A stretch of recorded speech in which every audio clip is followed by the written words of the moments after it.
عسلامة الناس الكل. نحب نقول بهم ميرسي على الناس اللي شافت الفيديو اللي فات وتفاعلت معاه. معناتها ميرسي على حسن الأخلاق اللي معناتها ما فماش عباد تجاوزت حدودها في لي كومنتير. كانت حتى من مصر معناتها فما شكون الداخل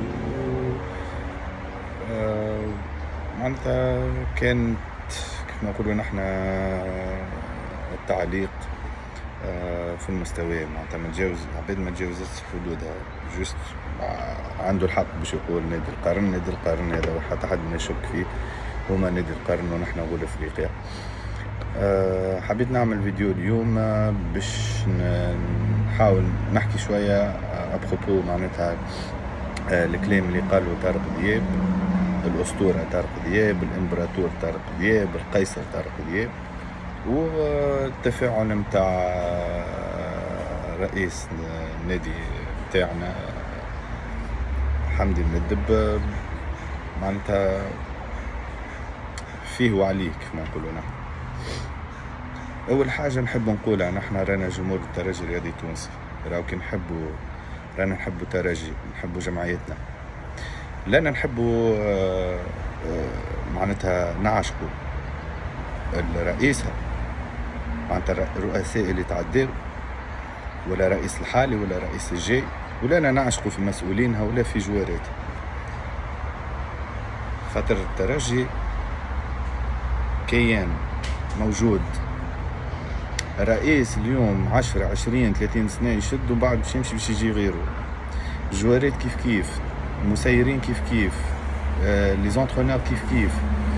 معناتها اللي باش يجي عنده بريود معينة ويجي نهار باش يمشي على روحه. دونك نحنا رانا شكون اللي تبقى الجمعية، تبقى السيبورتور متاعها اللي هما واحد ربي هزم متاعو. دونك كيف كيف يخلي صغار ويخلي اللي وراه يعشقوا الجمعية ولا. دونك باش تكون الامور واضحة كي باش نحكي باش الناس تفهم. راني انا لاني كونتر حمدي الندب، لاني كونتر حتى حد. انا بالعكس حمدي الندب يعجبني، انسان خلوق، عطاه معناتها من ماله وصحته للجمعية.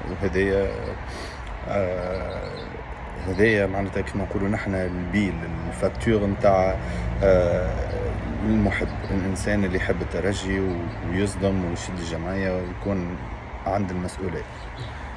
فطارق دياب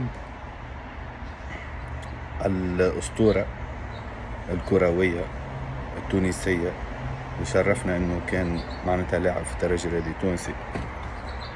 كي تكلم من منطق متاع محب وانسيان جوور ويحس على الجمعية. معناتها الغيرة متاعو على الاسبيرانس خليته يقول الكلمة هذيك. معناتها واحد تصور انت يوسف كانوا حكيوا معاه وقتها في FM يبكي، الراجل يبكي. ما على بالك انت بعد الماتش بالضبط ولا في وسط الاستوديو ولا كي يجي معاه شو اسمه هو الجمعة هذاك وائل جمعة. وهو وائل جمعة مستفز بطبيعته، يعني ابار الاسبيرونس والاهلي واحد، هو مستفز حتى في استوديوهات تحليلية متاع بارتيات اخرين الريال كذا، واحد ديما تحسه ديما كونتر طارق دياب في كلام في حاجة، فهمت؟ هو بيدو اصلا مستفز وكلامه استفزازي. يرسل يقول له مثلا انا زعلان على خاطر الاهلي اليوم كسب 3. يعني واحد كان ما يغيرش على جمعيته وما يحبش الجمعية ما تكونش الرياكسيون متاعه هكاك، وعنده الحق باش يقول اكثر من هكاك. فما مثل التونسي راهو الناس كنا نعرفوه، خذ كلام اللي بكيك وما تاخذش كلام اللي يضحكك. معناتها يا سي حمدي راهو الناس اللي دايره بيك ويمجدوا فيك وفرحانين ويضحكوا فيك، لا لازم تاخذ كلام العباد اللي بالرسمي كي تقول كلمه تمسك تحسها وتتغشش عليها. فتصور انا كلام طارق دياب الكل صحيح، مهما كان تعدى قبل سير ما سيرش اللي هو. واي واحد باش يقول كلمه تجي في مصلحه الجمعيه وكيف ما قلت كلمة بكي ما ضحكش، مرحبا بها وتسمعها وتاخوها بعين الاعتبار. حتى حد ما ينفي انه في جمعيتنا فما اكارتمون توتال للناس الجوارات اللي عطات للترجي الرياضي التونسي، مش جوار ما عنده حد شيء، ما عندوش باجاج ولا ما نعرفش يعرف يلعب كورة كهو، لا، ناس مثقفة، ناس قارية، ناس عندها في مخاخة، ناس تفهم في الكورة، ناس عندها كارير متاع أكثر من 30 سنة في الكورة. دونك ما فيها بأس كان تسمعهم، تسمع كلامهم، شنيا آرائهم، شنيا تخمامهم، الفكرة متاعهم شنو، ولا هكاك. يعني مش معقول جمعية كبيرة كيف الترجي الرياضي التونسي ما عندناش ناس مختصين في الانتدابات، معناتها تدرس الانتداب قبل ما تجيبوا السيد هذا، لازم تجيبوا كونفيرمي.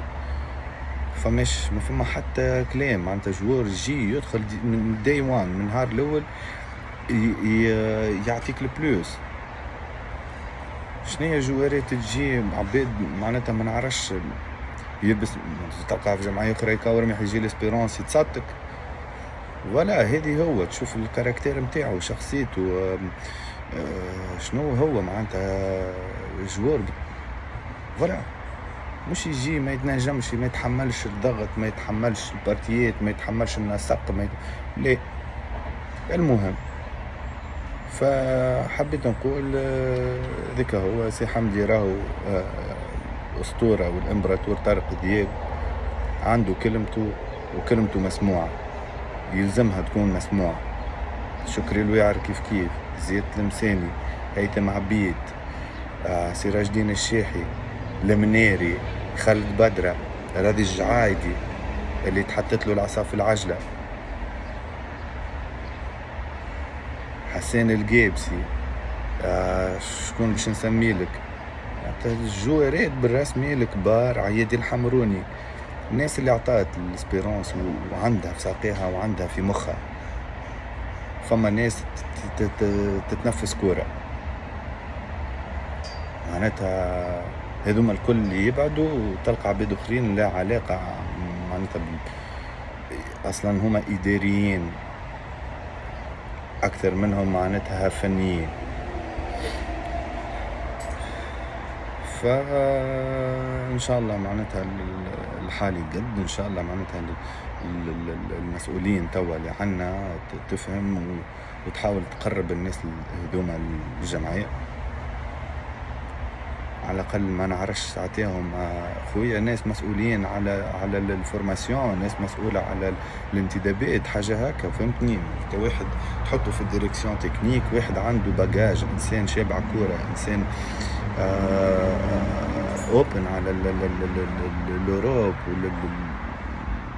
معناتها هكا إنسان متطور، إنسان عنده يتبع في الفوتبول مودرن، ولا. المهم ان شاء الله معناتها المساج يكون وصل سواء للناس محبين وعشاق الترجي الرياضي التونسي، سواء معناتها للإداريين، سواء رئيس الجمعية. والسلام عليكم.